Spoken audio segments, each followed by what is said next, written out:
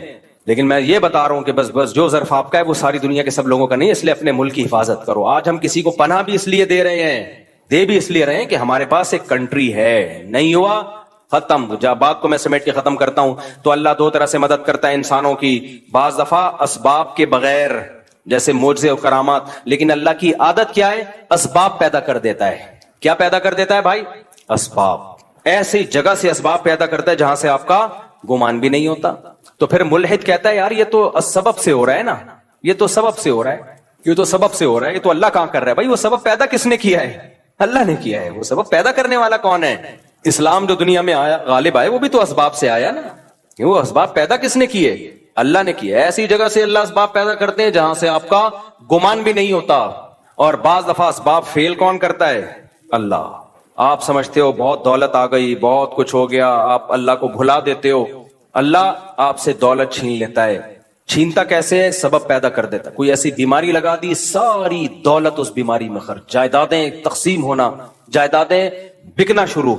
ایسے لوگ ہم نے دیکھے ہیں, ایک بیماری ہوئی, علاج میں زیرو ہو گئے بالکل. کروڑوں کروڑوں روپے جو انہوں نے کمائے تھے ختم, بھیک مانگنے پہ آ گئے. حضرت حکیم اختر صاحب رحمہ اللہ تعالی ایک واقعہ بیان کیا کرتے تھے. ابھی بھی ان کا بیان انٹرنیٹ پہ پڑا ہوا ہے کہ گلشن اقبال میں ایک سیٹ صاحب رہا کرتے تھے, ہر وقت مولویوں کی برائی, مولوی ایسے مولوی ایسے. کچھ لوگوں کو پتہ نہیں, کوئی اللہ وافر میں کوئی بچپن میں کچھ الٹے سیدھے واقعات شاید ہو جاتے ہیں ان کے ساتھ کسی 2 نمبر مولوی کے, تو ہر مولوی کو برا سمجھتے ہیں. بھائی ہر مولوی برا نہیں ہوتا یار. تو ان کو ٹھڑک ہو جاتی ہے, کوئی مولوی ایسے مولوی ایسے مولوی ایسے. ایک صاحب مجھے ملتا ہی مولوی ایسے مولوی ایسے مولوی ایسے مولوی 2 نمبر. میں نے کہا کیا ہو گیا بھائی؟